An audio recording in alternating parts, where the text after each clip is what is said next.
This is the December 7th, 2022 monthly meeting for the Sustainable Beekeepers Guild of Michigan. We're happy everybody's here. We're really excited about hearing from Troy tonight. Troy will be visiting us from New Hampshire, digitally, obviously. And we are also going to be covering a couple of items here for group business, but nothing spectacular. Hold you up too terribly long, and we could get on with what everybody's here to see. A review of the SBGMI Guild mission is a collaborative and thoughtful mission fostered through education, intelligent dialogue, and practice that will carry out natural management of honeybees in Michigan, utilizing scientific principles grounded in naturalist theory, whilst promoting the chief end of a chemical-free and sustainable method of beekeeping and honey making. Our primary objective is to foster and develop a region of beekeeping, exchanging and utilizing local resource. The Guild will focus on education, mentoring, and support of hobbyists and sideliners to propagate local, sustainable survivor honeybee genetics and improve drone breeding populations that complement chemical-free and survival queen rearing practices. Now that sounds like a bunch of technical hullabaloo, and it really actually is, but it's basically just saying we're here to help others be more successful in raising their own queens and improving the genetics that are accessible to beekeepers, so that you can have a more successful experience in your own apiary, regardless of the size. Focus mostly on hobbyists and sideliners, which are less than 50 colonies, maybe hovering around 50, you could still be considered a bit of a sideliner. We're not closed to commercial beekeepers, and if they want to join, they're more than welcome, because we are always interested in encouraging others to adopt more sustainable practices. So although open to beekeepers, hobbyists, sideliners, and the rest, the Bee Guild primarily discourages prophylactic use of chemical treatments and defers to physical or mechanical manipulations and interventions first. And what that means is that prophylactic treatment is just treating just for the sake of treating without a purpose or a understanding or knowledge of why it is that you're treating. You're just doing it to engage and treat the mites and various illnesses without actually identifying and targeting what it is that you're addressing. And we defer to the mechanical manipulation or cultural manipulation, meaning that integrated pest management principles, which give you options prior to engaging those chemical interventions. So the ultimate end will result in a culture striving to increase local colony resilience to pathogens, diseases, and reduce the risk and occurrence of treatment resistance and varroa destructor mites and other honeybee maladies.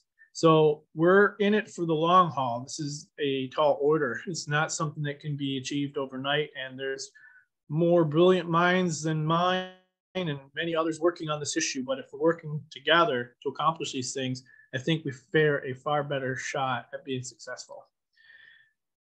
A list of our guild officers. We haven't actually really announced these or put them out there, but we are going to do so tonight. And that way, individuals who are a part of the club, if you are a member of the Bee Guild, or you are interested in becoming a member of the Bee Guild, or have a question for any one of us, here are the officers. This is myself, James Lee, the president.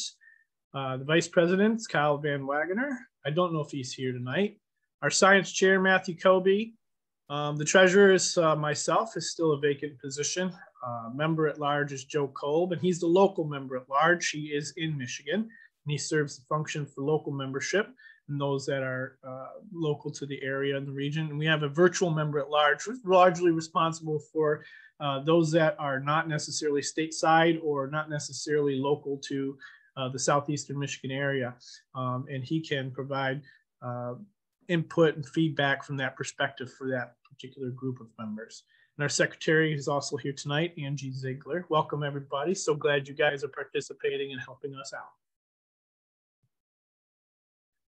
Our media presence is our Facebook group, which is obviously facebook.com groups SBGMI, pretty easy, as well as our website, and our YouTube channel is at SBGMI Media.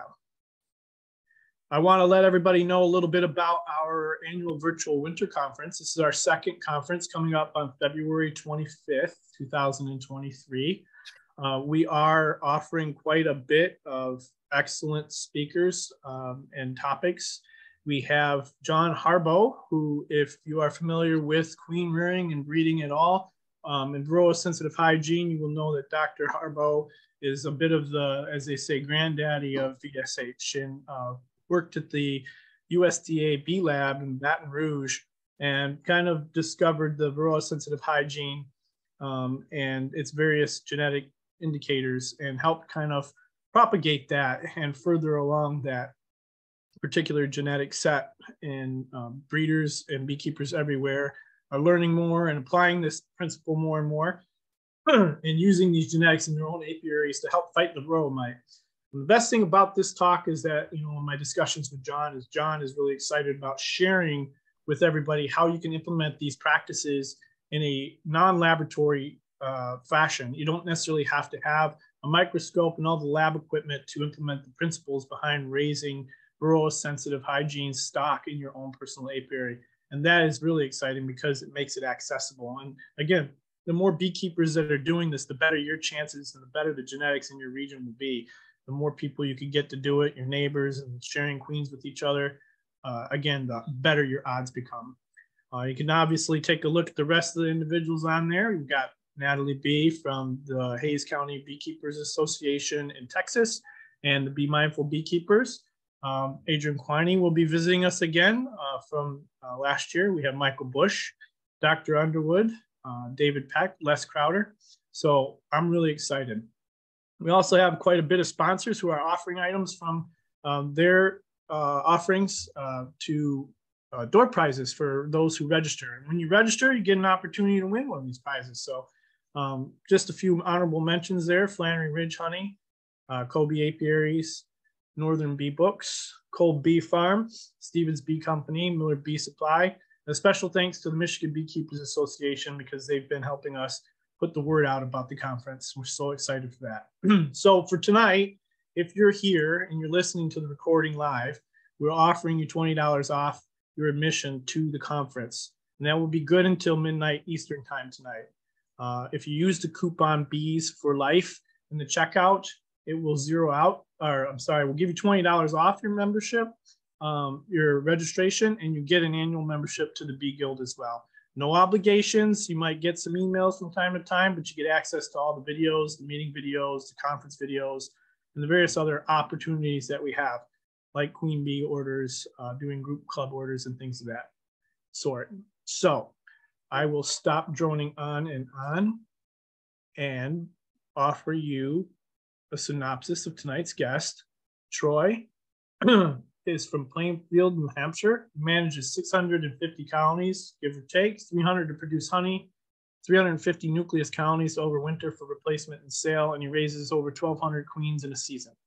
The backbone of his apiary is queen breeding, which we've just spent a lot of time talking about, so we're happy to have him here to share his experience with us. He also tends to try to breed toward mite-resistant queens through natural and open mating without treatments for mites and aid for selection. But Troy, in the spring of 2021, had a substantial loss of 90% of his apiary. Tonight, he's going to share his thoughts around what caused the collapse and how he built back up to his former colony numbers and then some. And he's wondering if there's something new out there in the ether, if he can actually continue to keep bees without treatments, or for that matter, any of us. So Troy, without further ado, I think you could share the screen yourself. Yeah. Yep. All right. See if we can do that here. Bear with me one moment. All right. So hopefully everybody's seeing what I'm seeing and everybody can hear me. And if you can't, then I don't know, do something that you know how to do on a computer to make somebody know that you can't be heard, whatever that might be. So I appreciate the opportunity to come and speak tonight. Forgive me if I get off on rabbit trails. I do far better, I find, with face-to-face interactions with this type of stuff than I do digitally. So I'll do my best to kind of cover everything that I'd like to cover. This is the second time I've given this presentation. And to be honest with you, it's been a long time, or it's taken me a while to kind of compose this whole event and to frame some sort of a discussion, something that I feel would be beneficial for other beekeepers to kind of know, or maybe even just like might find something interesting in. you know, what I've experienced. I'm pretty sure the reality is that what I've experienced just a few years ago in 2020, 2021 is nothing new. I think anybody who does this long enough, one degree or another in agriculture, always comes up against these, you know, pretty severe circumstances where they lose a percentage of their livestock or their crop, you know, crop failure. So it's just kind of a normal, well, I don't want to say normal, but it's not abnormal to experience it. I guess it's just, it's not, it wouldn't be normal to experience it fairly regularly either. Something would, you know, pretty much be very wrong in that case. But so it's taken me a while to compile a story, compile kind of what I feel, what happened. And as we go through the talk, you'll kind of get an idea for what that is. I still have a lot more questions and answers than I do anything else. And my biggest thing I want to do, for especially for those that are partaking in this meeting tonight, I want to try to kind of give you some context, because I feel a lot of this stuff is kind of in the digital realm, where there's little, you know, sound bites and quotes and little things that are, you know, posted on the internet about something that happened or this and that. So I just want to kind of give a lot of people context, because I feel like about any sort of story requires that. Otherwise, I think you get a lot of misinformation, or not necessarily misinformation, but you take things out of context and you miss the whole point. So I started keeping bees. Let me just see if I can push along to the slides here. All right, it's not going to let me.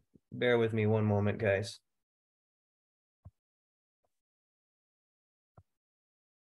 Now I have to get really technical. Is this it? All right, this might be it. I hope. Okay, this looks like it's promising. So I'm located in Plainfield, New Hampshire. If you guys are familiar with New England, and most people, I think, in the United States have a basic idea of geography of the United States. It's funny, you meet some people, and if you live in a small state like Rhode Island or something, and you're out west, people are like, you know, someone was like, is that what country is that? But New Hampshire it borders Vermont, Massachusetts, and Maine, and Canada. And I am located right on the western border of New Hampshire, right up against the Connecticut River, which is the natural border of New Hampshire and Vermont.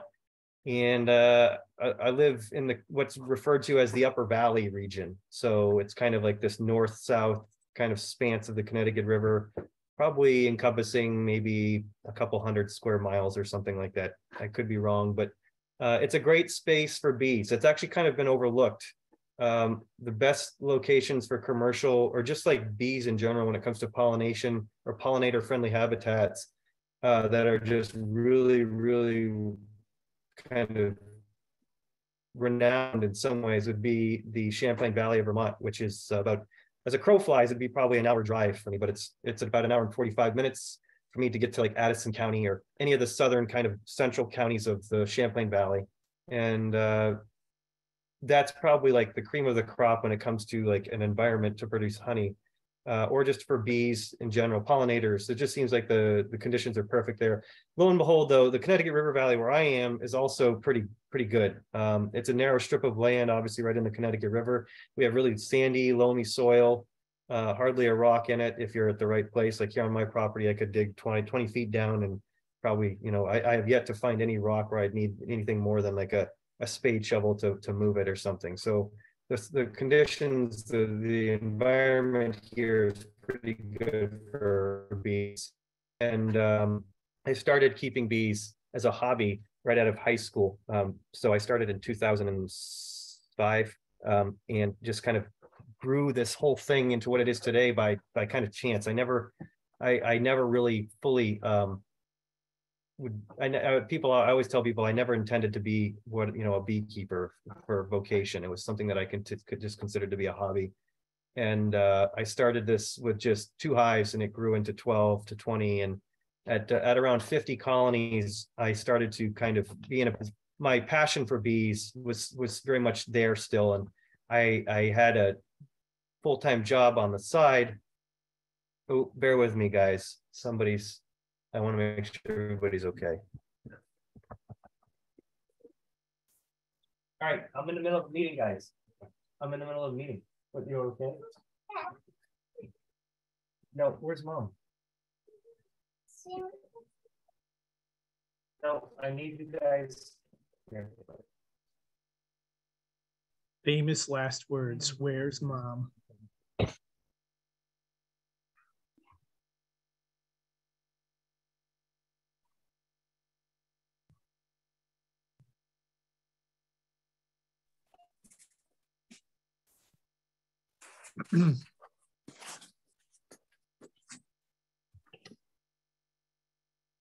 Sorry about that, children.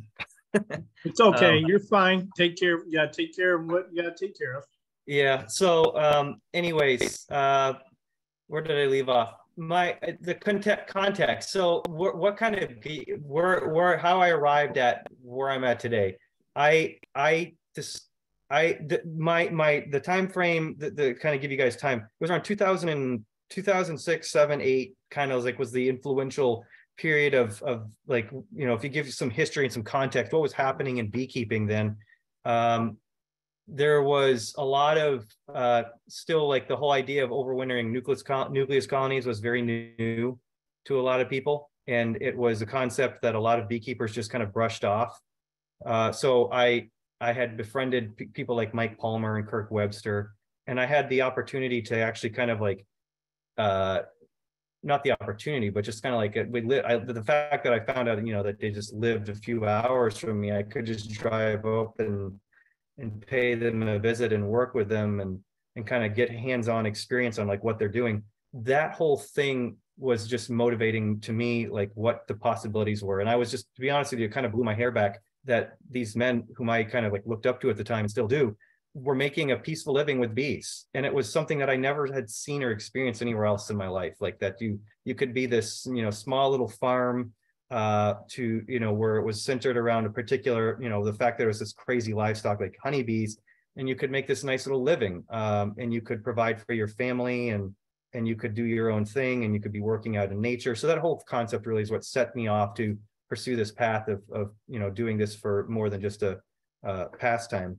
So when I started raising queens, which is at the same, that's kind of like the time all throughout this process of when I kind of graduated from having like 2 hives to a couple colonies, and I went to 12 to 20. I started raising queens just kind of like, as most beekeepers kind of find themselves progressively like adopting new techniques and new strategies of beekeeping. I found myself doing that, and I started raising queens. And so in the process of doing that and getting to the point where I had 50 colonies and meeting with Kirk and Mike, that just really started with like piecing everything together. And especially with queen rearing, to kind of frame in like why I do what I do and why I've chosen from the onset why I kind of went the quote unquote, you know, treatment free route, was I felt like from a breeding perspective, how do I find mite resistance if there's constantly a crutch in the way? And if you know, I found it to be hard in the beginning, and I still find it hard too.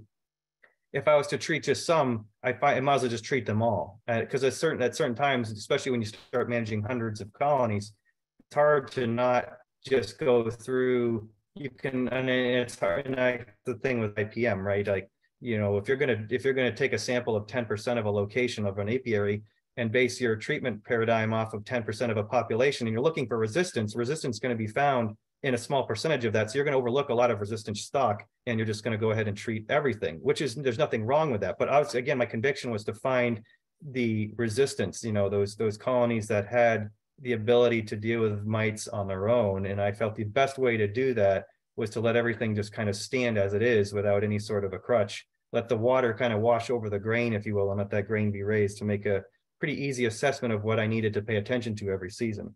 So I built my whole kind of apiary off of this. And to be honest with you, I've been very amazed and humbled and just kind of surprised that I've been able to be successful to the degree that I have. And I've always was a skeptic of it from day one.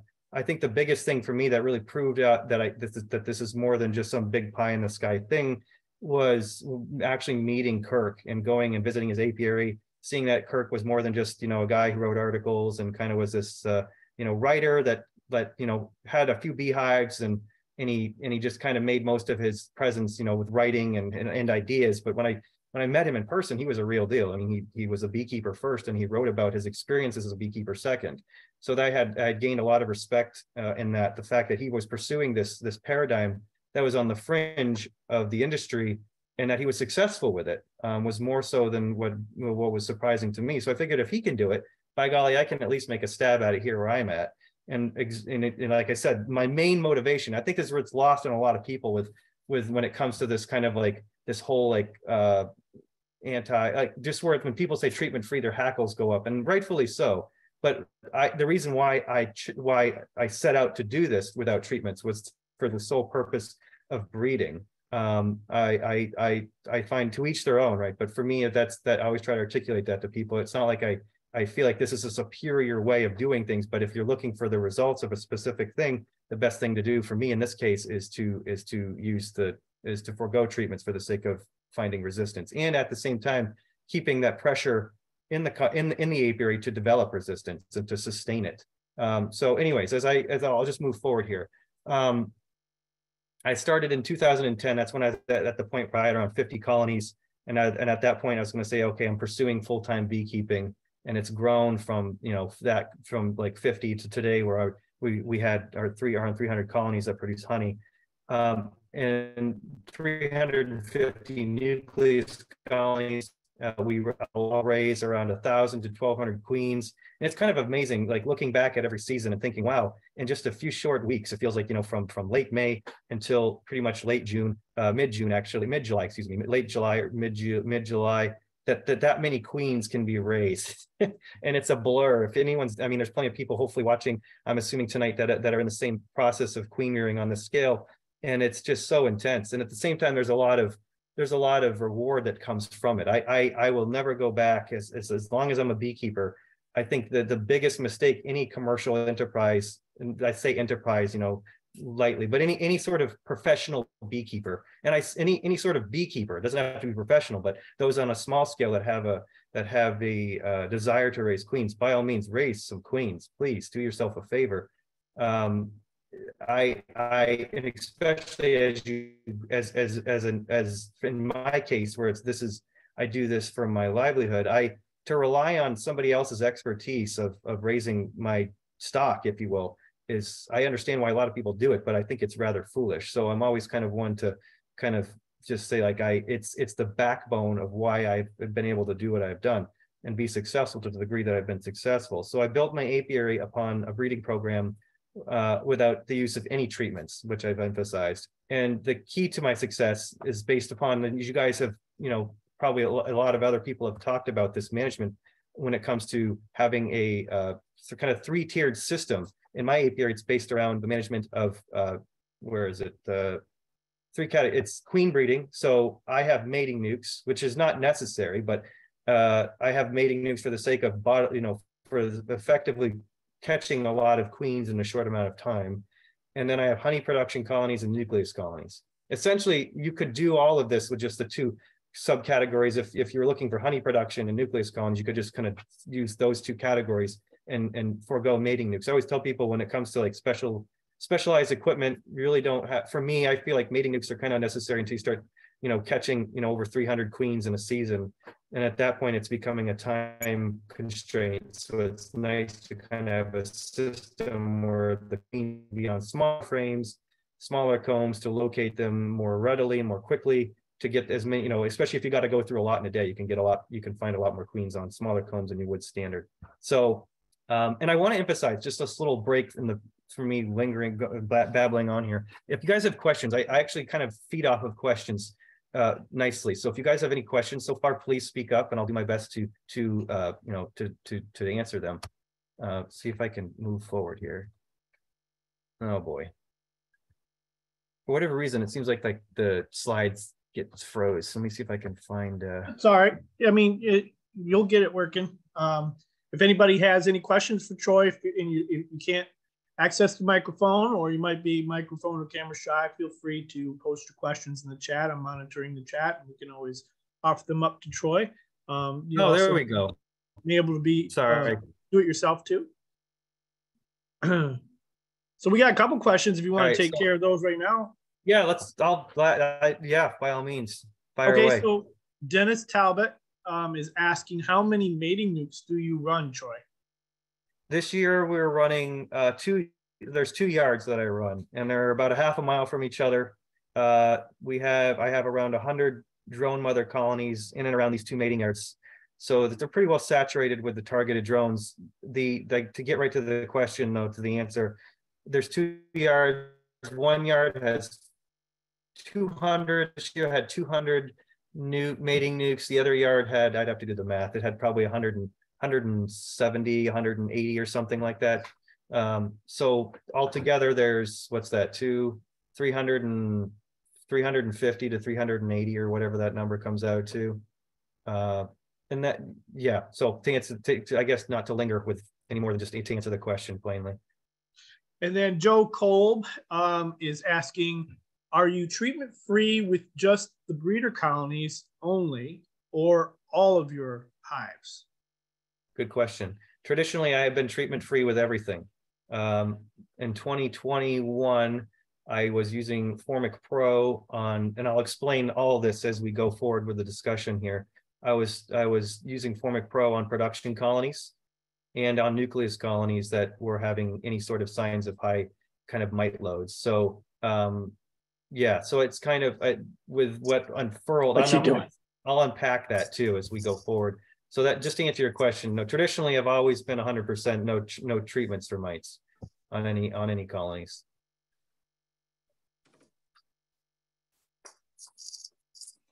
All right, good. It looks like that covers the questions that we had pop up so far. All right, I'll move on. So I have some photos I want to show you guys, just basic kind of stuff, just for the sake of keeping people awake. This is a picture of some of the mating nukes. This was 2019 coming out of the spring. This is probably in April. I wintered the nukes on pallets, 4-way pallets. I pushed them together, and this is after we unpack them. I just kind of pull them apart and give them their outer covers. And these still have they still have, by the looks of the way the covers are elevated off the grain bags, they have some blue board or insulation still on the grain bags. But these are the boxes, the supers I use these are when they're running, or when I'm mating queens through them, they're divided into quarter sections. If you guys are familiar with what, Kirk, Webster, Mike Palmer, a bunch of other beekeepers up in this part of the world are doing with mating nukes, this is a pretty kind of standard a piece of equipment that's been adopted over the last, I don't know, 20 years now. It's crazy to think that it's been that long. But so essentially these, I don't know if you guys can see my arrow on the screen, but where I'm pointing at is the division feeder. And that is removable, and it can be slid into the middle, dividing this half into 2 quarter sections. And again, this feeder over here can be slid into the middle, dividing this half into 2 quarter sections. So in the fall, I make these decisions on how to consolidate these, so I can have 2 nukes instead of 4, or I can have 3. It really depends upon size. It depends upon the fall flow and how much honey there is to kind of get these nucleus colonies established with as many bees and resources to have as much success to overwinter. So this is in 2019, and I just pulled the grain bags off. I got obviously some pollen substitute that I put on there, but this was like one of the best years of winter survival I've had in everything. I mean, there's hardly any die-offs that year. And I think there was over like 200 queens on these combs in the mating nukes that I had. So I had this like big bank of queens on these mini combs that you have to like run around like crazy all season long to make use of them before these all start swarming on you as the season begins and as dandelions start to flower and all that fun stuff. So there's some mating nukes. This is nothing new here, just standard honey production. I keep everything like 2 to the 2 hives per stand. I'm non-migratory, so I'm not all situated with pallets and migratory covers. I'm trying to stay away from anything where, well, I don't know. Well, everything's subject to change, but at this point in time, I've thought about migratory covers for a long time, but I have so many telescoping covers now on everything. It's hard to just ditch them all and for the sake of migratory covers. But this is honey production, and then standard nucleus colonies. This is what I make most of the nukes up when let me go back. I make most of the nukes up just like this. There's 4 frames left and right of this division board feeder. The division board feeder is something that I make. It's not that difficult, when it comes to the concept or the basic logic of it, but it's just a piece of pine and some, I forget what they call it now, but just like hardboard It's divided in half, so each nuke has its own access to the feeder without them mingling and without queens, crossing over. And I can pour syrup in here and here for each nuke. Each half of the feeder will hold about half a gallon of syrup. So this picture was taken a few years ago. I don't know, maybe 5 or 6 years ago in September, really early September. And this gives you an idea like what the bees look like on 4 combs going into the winter in September as they're just starting to kind of finish up putting in, goldenrod and knotweed and all that fun fall flow material up here in the Northeast. This is a good example of what they look like. This is what I try to see. This is what I'm looking to aim for every winter. These big populations and these spaces where the shoe fits nice in a sense. And so as these nucleus colonies, let's say this is what we make them up when we start them like this, but let's say this is in June and these colonies look like this, you're gonna have a problem with swarming. So like I mentioned before, you have honey production, you have mating nukes, and you have nucleus colonies. And each section of those, each section of those, what's the right word I'm looking for? In the nukes and the mating nukes and in the honey production, it's all managed accordingly. So in the nucleus colonies, they're managed together to keep from swarming and to be able to preserve the bees on the combs. So as they outgrow these spaces in June and July, I move them onto a single deep with a feeder. So they get 4 more combs and they get a feeder. And it looks like this. So I winter a lot of. I like to keep my nucleus colonies in 10 frame, single boxes, as opposed to specialized 5 frame boxes, or a lot of beekeepers have adopted the kind of the 4/4 method, if that makes sense to you guys. And I used a lot of that early on, but I find it in the spring it takes a lot of time to move those bees into standard equipment, and a lot of queens get lost. So it's nice for me to just have everything in their own box. I'd say 3/4 of my nucleus colonies are on 8 combs before the end of the season. So a big portion of these bees are in their own box, and all I have to do in the spring is peel back grain bags, lift up a few frames, inspect the brood. I don't need to go looking for queens, and it's just really easy to pull out a feeder, put in some frames, to make it, where the feeders are not in there, and you could put this right into honey production without any issues. So I want to get into the meat and potatoes of what I think happened with my apiary, and just all right. Go ahead. Before we venture off down that path, I want to field a couple of questions. Yep. All right. So I am going to, let's see. Robert House wanted to know how often you're doing mite counts. Good question, Robert. So traditionally, I did do nothing with mite counts, and early on, even up until 2020. Maybe I think in 2018, I started dabbling. It's kind of funny to speak of it that way. I started dabbling with doing washes. And it was just kind of me to shine a light on some colonies to find out like what even the mites look like in some of these colonies. And I really started to use do mite washes regularly over the last 2 seasons especially kind of following, this huge die-off. And I have a lot more, and yeah, I don't want to get on a rabbit trail, but if that makes sense, that's pretty much what I'm doing now. I do incorporate washes fairly regularly, just because it's a lot. I'm able to kind of peg my information with what other beekeepers are doing with the same type of system with washes, so I can kind of have some sort of point of reference. If that makes sense to you guys, it's nice to be able to say, well, okay, this time of year I was getting this many mites in this type of a colony. So it's a point of reference for me to do that. And at the same time, it is kind of interesting to see, this is what a colony looks like correlating to the number of mites based upon this wash. So in the treatment-free philosophy, what you're saying, Troy, is typically there was really not a feeling or a need or a necessity to wash for mites because you weren't going to treat anyways, and you were selecting from that particular survival stock. But you started to identify that there was value in identifying what various colonies were doing based on mite washes, so that you could select from, let's say, a higher degree of resistance, and you can make decisions based on that information, even if you still weren't going to treat. There was value. Correct. Yep. Okay. And at the same time, there is. I mean, I don't know about you guys, but it's like I want to know what's going on all over my apiary. It's kind of like this desire to know. And if you kind of give a mouse a cookie, you just kind of have to take the whole cookie. So for me, it's like if I start doing washes on one colony, I'm going to be tempted. I like some people are the exact opposite.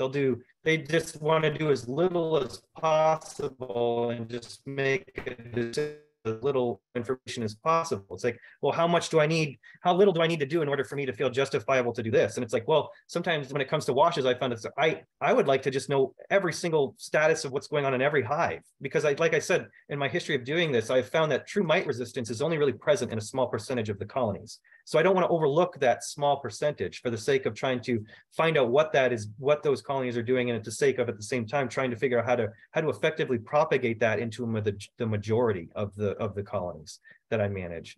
So if that answers the question, I do think that there's something to be.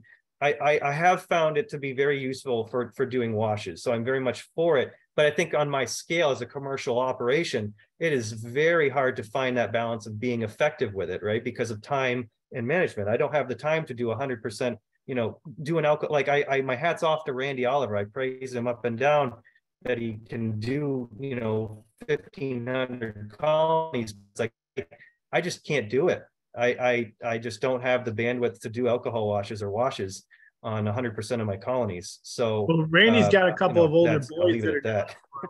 Yeah, Randy's got kids that he can send off to go do the mite washes. One day maybe you'll have the same capacity. Yeah. That'd be, yeah, if they're not all scared off by dad insisting that they do this or that, or they'll embrace beekeeping with arms wide open. Right, that's right. So Carrie is asking, you had referenced your survivability in the last season was pretty good.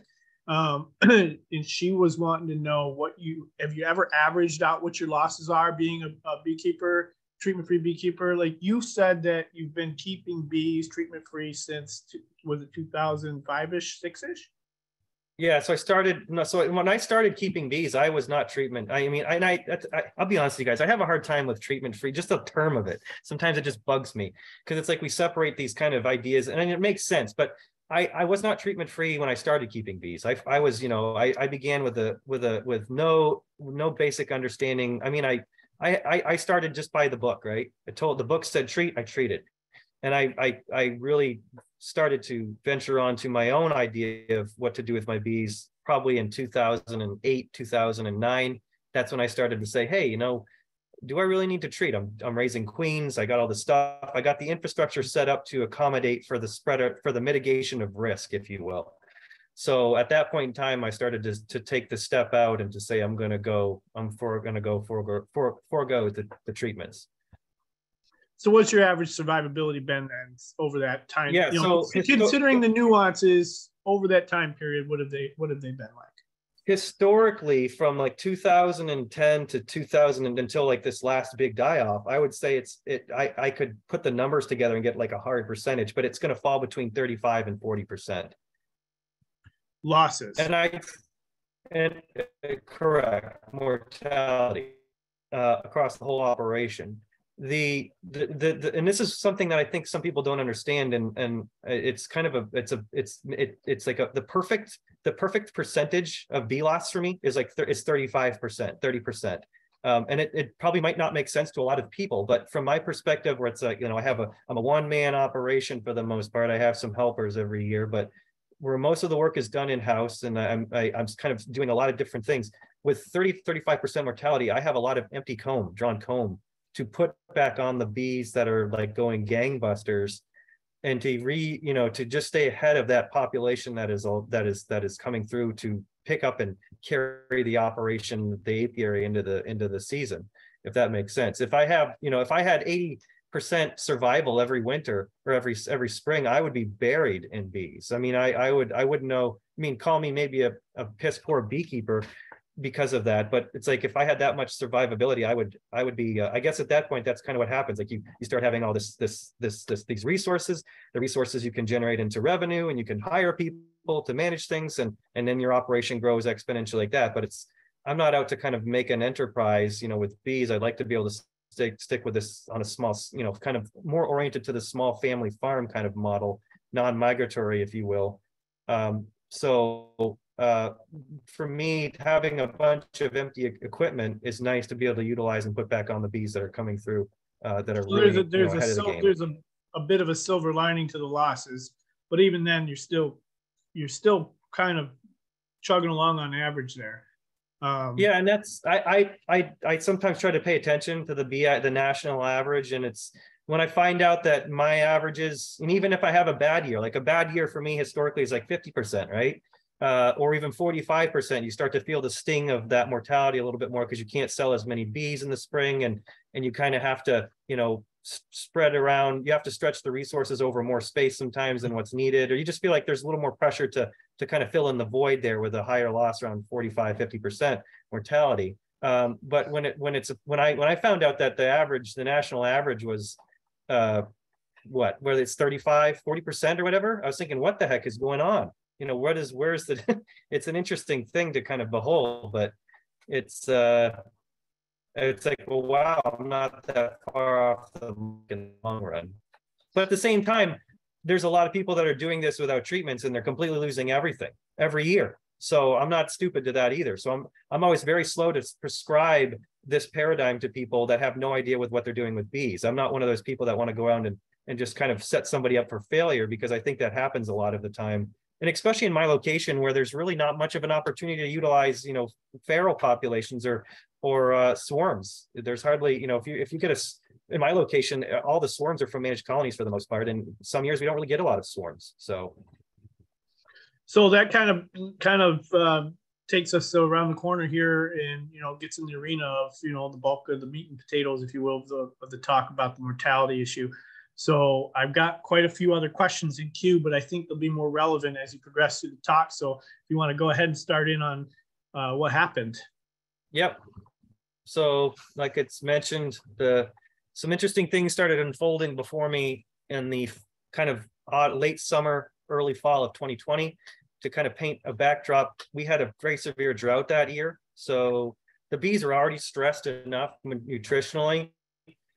And at the same time, it was like the perfect storm. But in the moment, while all this was happening, it was very hard to kind of figure out, other than the fact that I knew there was pressure from drought. I could kind of tell here and there that mites were kind of starting to build up some population, and some pressure was being, pushed upon the colonies later in the season. But it was nothing that I hadn't seen before. I've had plenty of seasons in the past where I was seeing, what drought has done to bees and how bees fare in dry conditions. Plus, at the same time, what it looks like in late August and early September, when you're having this transition of winter bees, summer bees into winter bees, and that bottlenecking of brood, and how all the mites migrate onto the generation that's I would say the greatest generation in the beehive, to push the colony into the next season. I've seen all that play out for multiple seasons.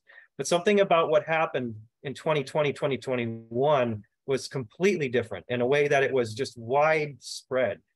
Before, it was really always isolated to a few locations and on a few colonies that I could kind of already tell that were set up to fail to begin with. Like early on, when I was kind of figuring all this stuff out, I would try to make up nucleus colonies outside of the time where I should have not made them up. For example, it's best to make up nucleus colonies on a flow, right? So they can have all the resources to build and to put away stores for the future when there's a lack of any food coming in. So early on, I always kind of experiment with, well, how long can I push this nucleus making or this nuke production into my season? So any colonies I would make in mid-July, even sometimes late July, those are kind of like Hail Marys. Like maybe I'll see if I can get them to survive, and if they do, great. If they don't, but for several years, I have always found that every time I make nukes like that, they always die off. So I'd have yards of those types of colonies that were always subject to having stress really just push them right over the edge, and they would just collapse, mainly due to whether it was mites and nutrition or one or the other. And I'll be, that's the thing too, like I am not afraid to intervene. Like I think if there's colonies that are starving, I'm going to feed them. I sometimes wonder, I live in an area where pollen is pretty abundant, so pollen substitute outside of like early spring is really not all that palatable by the bees. There's been some years where I've found pollen substitute at the bees, especially the nucleus colonies seem to be the colonies that are more hungry for protein than the production colonies. I don't know about you guys, but for me up here if I go into the bottom deep of a honey production colony at any given time in the season, usually those bottom combs are just packed with bee bread. So there's plenty of bee bread and there's plenty of protein, if you will, for the bees to find. And I know that foraging pollen stimulates bees like nectar. You know, you can have all this honey and stuff in the combs, and when they're foraging on it, it stimulates the whole colony differently. But my point being is that the nucleus colonies are the most vulnerable population when it comes to drought. So those are the colonies that I kind of pay attention to when we start to see any sort of stress, you know, any sort of shortfall of food available in the season. So my point being is that I remember it was September, I think 22nd or September 20th or something. I was out feeding syrup to some nucleus colonies, and just 2 weeks prior to that, I was out again feeding. So I was out for the second round of feeding, filling up feeders, and there was a huge drastic change in the population in 1 yard that I was witnessing, you know, kind of unfolding before me with these nucleus colonies. So I kind of scrambled around. I was like, whoa, what is going on? I jumped back in the truck after I got done doing the work there, and I ran over to another yard, and it was the same thing, like this rapid just populations, these clusters that were occupying, you know, single deeps are now occupying half the space, you know, on 5 frames. And then I, you know, went to another yard, kind of the same thing. So it was this really kind of like this red flag was going off, and I was starting to kind of like, I was starting to lose it a little bit, thinking, whoa, what is going on? Thinking, did somebody spray something nearby? Because all these apiaries are within a few miles of each other. It's not like there's some distance and there's some space between them. But I was thinking, you know, is there something that was sprayed? Did something happen? Did they get into something? And then as time went on that season, even before the snow fell of 2020, I had already seen probably like 30% mortality in the whole operation, which I had never seen before.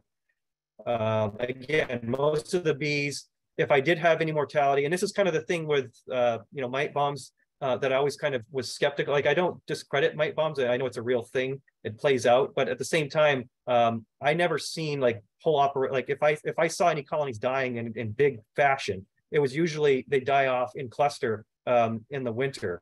In my experience. So then most of the mites obviously just died in place in the colony instead of spreading around, having this big outbreak, you know, from one apiary to the next. But regardless, so I started seeing this huge mortality taking place right before the snow started even falling here where I'm located.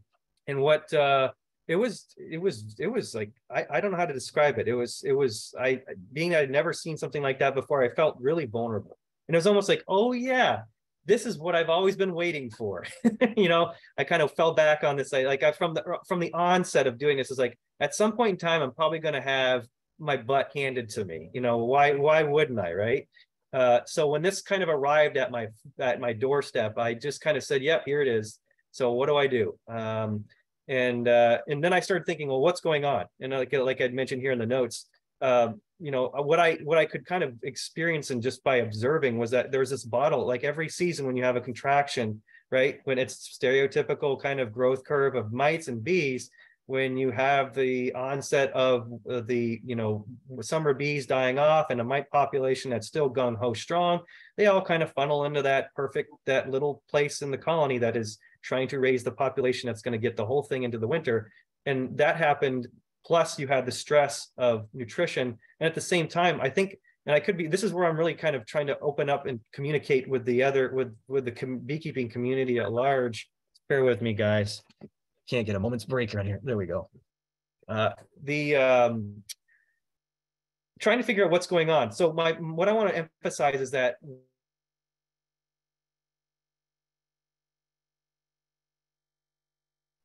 nope, he done did it this time. All right, give him a second to see if it comes back in here. All right, we'll get him back online here. Give us just a few moments.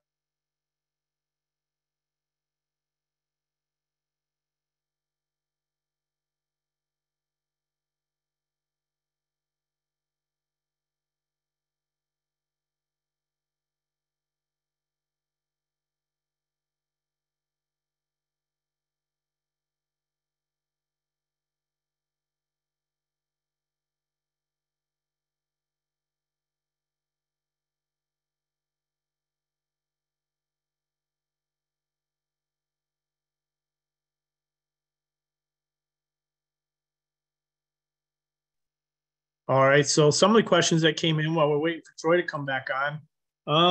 One of the questions was, what breed of bees do you raise? And that was Corey. Corey, are you there? If you can unmute yourself, if you're able. Yeah, I'm here. All right, were you referencing something specifically to like Italians or Carniolans? Yeah, pretty much. Because you know, I was a little alarmed whenever I heard him say he loses 30 to 35% of his stock every year. So, what bee does he use to rebound so quickly? Oh, okay. All right. So you were thinking if it maybe was associated particularly to breed.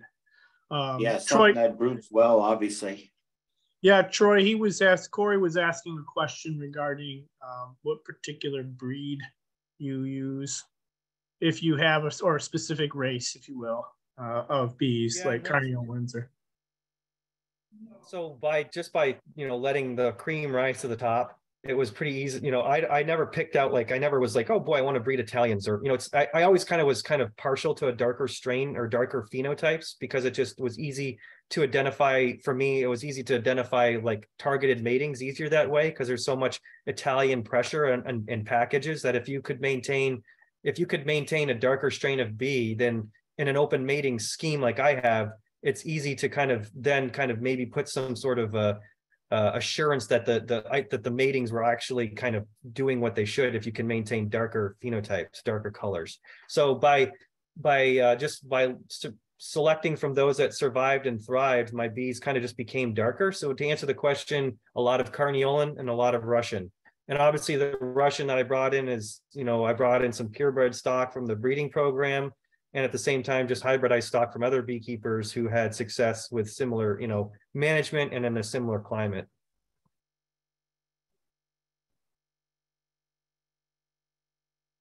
You guys there? Yeah, we're here. I'm going to queue up another question. You got your PowerPoint back up and running yet? Yeah, whenever. Let me do that now. Yeah, while you're doing that, I'm going to grab another question here.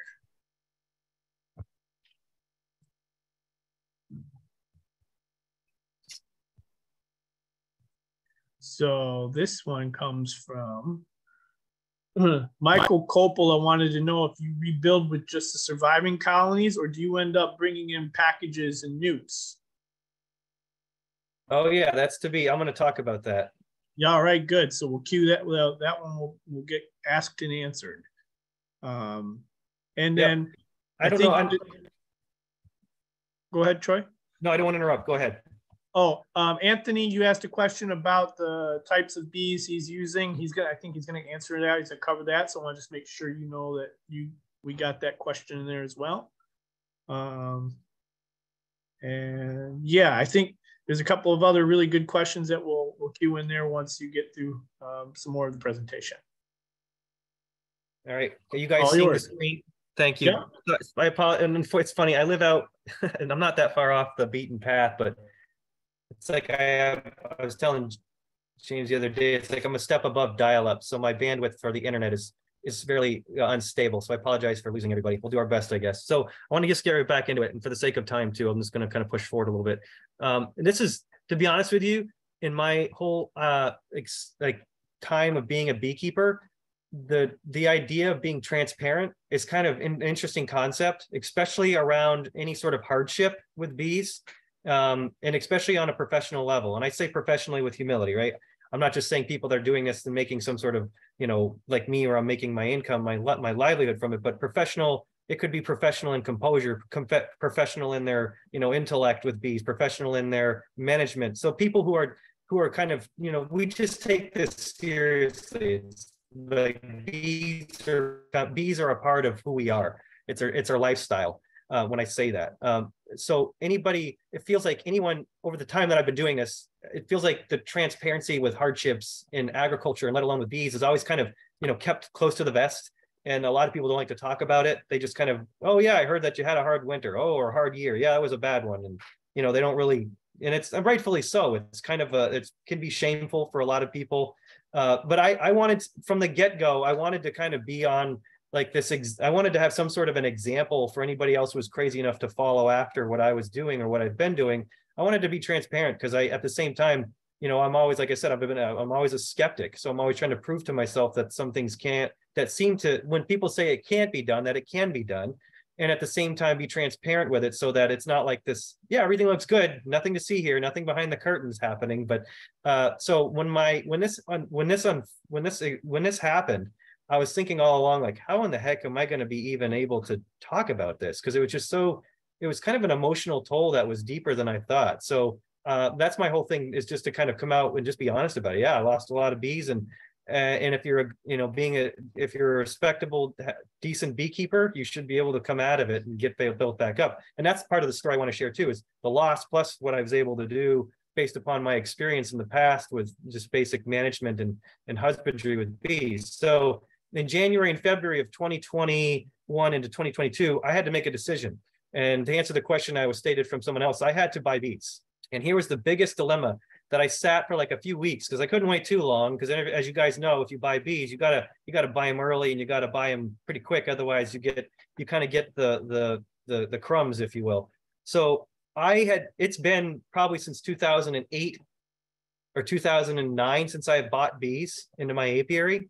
Everything has been, you know, I've been blessed with the opportunity where I haven't had to buy bees. And I'll be honest with you guys, like having this much success with you know, having an apiary that's sustainable on its own merits, like I pity beekeepers that have to buy packages every year. I pity beekeepers that have to go and buy packages in bulk to sell them to other people to buy packages, because I had to do that. You know, I had to buy several hundred packages, so I had to rig up my truck to drive down to Pennsylvania where these bees were coming in, these packages I bought from California. And I'll explain my reason for packages, but I had to do all this stuff, this extra work that I'm not used to doing. And I had to transport all these packages back up to my residence. And then I had to disperse them into my apiary and shake them into the equipment and pray to God that the queens were accepted and that the queens weren't drone layers, and that I wouldn't have all these these issues that I constantly heard from one season to the next about the quality of packages being so, you know, good one year, horrible the next year. And so my idea was, I thought about buying nucleus colonies. And I was thinking, okay, can I source nukes locally from beekeepers that I know that are kind of doing something similar, where it's not that much of a transition from, you know, the stock I'm bringing in. It's not like a shock to their, just on management to the bees, in a sense. Like I wouldn't have too much to, you know, to worry about for bees that had no kind of like resistance to mites. Because believe it or not, is a huge chasm between colonies that have resistance and those that have no, or I should say traits that they can have higher thresholds or because there's multiple things happening, right? It's not just, it's resistance, it's higher ability of maybe being genetic or hygienic in certain ways to mitigate mites, but it's all these things combined. So certain colonies can just take mites a little bit more easier than others, where they just crumble under any sort of mite pressure. And I from my limited exposure to what I've seen and what I've heard, is that there's a huge population of managed colonies that have no threshold, no ability to deal with mites on their own, which explains why so many treatments need to be used every season. So I chose to go with the route of packages because I couldn't find locally sourced nukes. And I didn't want to bring in combs that, you know, were somebody else's. And if you buy hundreds of nucleus colonies, that's hundreds, if not thousands of frames you have to kind of, you know, keep an eye on and cycle through. And, you know, let alone the issues with AFB and all this other stuff. So I decided to get just the bees, because the bees themselves are clean enough and I don't have to deal with other people's equipment. And then I was thinking, well, geez, where do I get the bees from? If I'm going to invest $30,000 into bees, I don't want to have issues with, you know, I was terrified of all these, you know, buying packages from Georgia. Yeah, they're cheap and they're priced right according to the California or the Western packages. But oh my gosh, I heard stories about, you know, every year, oh, I bought 20, you know, somebody down the road, I bought 20 packages and 50% of them had, you know, queens that were superseded or had queens that were drone layers. And I'm thinking, if I buy 200 packages and half of them have queen issues, like I'm going to be out of business. Like I can't afford this. So I was putting so much of my future into what I'm doing into the hands of somebody else, right? So I felt completely vulnerable in a sense. And I was thinking the best way I'm going to go about this is I want to get out of I don't want to buy bees from the South because of what I heard with Italian packages. And let alone, I didn't want to deal with hive beetles. I don't have an issue with hive beetles right now. Every year they come in with migratory beekeepers bringing up their stock, you know, from down south. I see it kind of slip into my bees every once in a while, but I don't have huge beetle pressure, which I want to maintain. I really wanted to stay away from that, from Southern packages. And so that's what kind of where I settled upon the decision to buy California packages, because beetles aren't an issue. And at the same time, quality seemed to be a little bit more reliable and consistent from one season to the next. So I bought, well, I'll explain. I want to keep moving in the slides. So the emotional toll, we talked about that. And this is the phenomenal thing with the resources, right? I was so, despite how crazy things were going and like how this was such a new experience for me, I was so blown away that I had most of the money to buy and do all this from years previous. Like I had enough liquidity in my farm to be able to invest back into my own farm. I didn't have to go to the bank. And I'm not saying it's bad, but I just was thinking like, wow, how many people have had this opportunity? Like it seemed like this, like, wow, what was me in the moment? But I was like, not a lot of people from my experience have the opportunity to just go out and say, yeah, I'm gonna buy it all back, but I got the money to do it. Usually it's like, man, I'm hand and mouth every year. I got to take out a loan for everything I need to do. And now I got to go, crawling out to, not crawling, but I have to go out and ask for help for financial assistance to buy bees. And I did take out, I did acquire some money from the USDA. I'm not going to lie about that, but I'd say 3/4 of the cash that I had to buy these bees was from my own business, which I couldn't believe. Like that's a whole other thing, is like that proved to me that what I was doing worked. I was able to, build up a business, make a living from it. Not that I was making a huge living, but at the same time I could have liquidity in this business. And I used that liquidity to pay for the rainy day. And that's the emphasis I want to put on too, is the whole idea of farming nowadays, where I feel so, it's a whole nother discussion, but if farmers are completely strapped one season to the next and they constantly have to lean on a line of credit, that's not a very healthy system, if you will, for this food safety and just for resilience and sort of sustainability into the future. We need to have farms that are stable and able to kind of set aside things for rainy days. But I think that comes with that's a whole nother discussion. So here's the plan. The plan was to raise as many darn queens as I could from the survivors. I did have survivors. I didn't have enough to completely build everything back up. So that's why I went with the plan to buy bees in. And so I bought enough bees to jumpstart the honey production and nuke production. And here's another thing, right? The survivors that I had looked beautiful.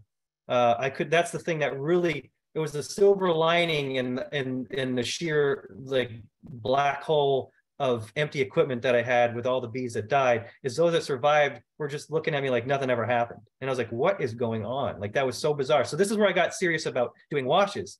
I was like, all right, I want to know what's going on in these hives, because clearly I had something right that the other bees didn't have, the other colonies didn't have. So I did alcohol washes on every single one, which wasn't much because most of them have died. But the one I was hard pressed to find any mites, and I was consistent with doing washes throughout the season on these colonies because I used them all as breeding stock. And in the beginning of the year up here in New England, it's really easy to get a lot of colonies with washes of zeros, 1 or 2, very low levels. And I'm not personally, when I see 1 or 2 mites, I'm not threatened by that number. I'm kind of surprised that so many people, I say this with humility, and it's, my opinion, so I can be completely wrong with this, but I'm always appalled, not appalled, but I'm just kind of like, I find it silly that so many beekeepers are, feel like they're going to lose their shorts because they have 1 or 2 mites in their washes. But anyways, that's just me.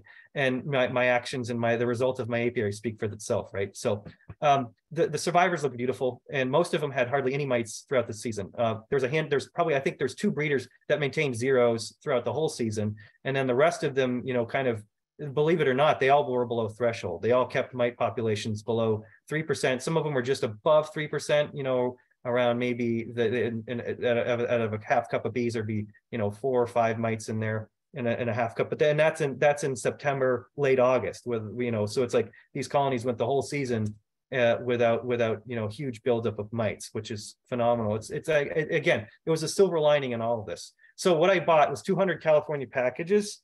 I kept 50 aside for nuke production, and I used 150 for honey production.